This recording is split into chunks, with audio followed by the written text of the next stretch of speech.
Alam mo, ang market parang tao rin yan. May feelings. Minsan takot, minsan excited. Kaya importante ang sentiment analysis para malaman mo kung ano ang pakiramdam ng market bago ka mag-trade.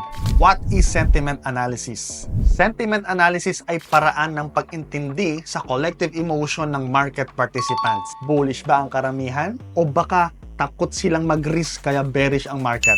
Tools to measure sentiment. Number 1, COT reports or yung commitment of traders.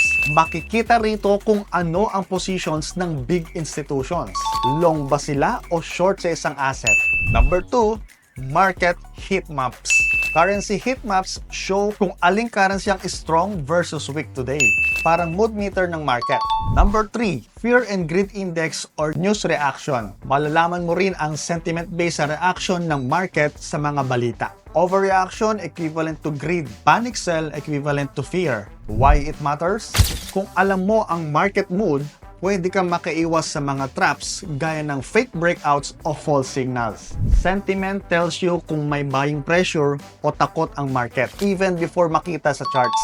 Ngayon, alam mo na kung paano basahin ang emosyon ng market gamit ang sentiment. Next, alamin natin kung paano mismo gumagalaw ang presyo gamit ang price action at market structure. Click the link sa description para sa next topic. Gusto mo bang matutong gumamit ng sentiment analysis sa real trades? Sumali sa aming free 3-day Forex Trading Bootcamp. May news breakdowns at may live market sentiment updates. Register now! Link in description or comment section.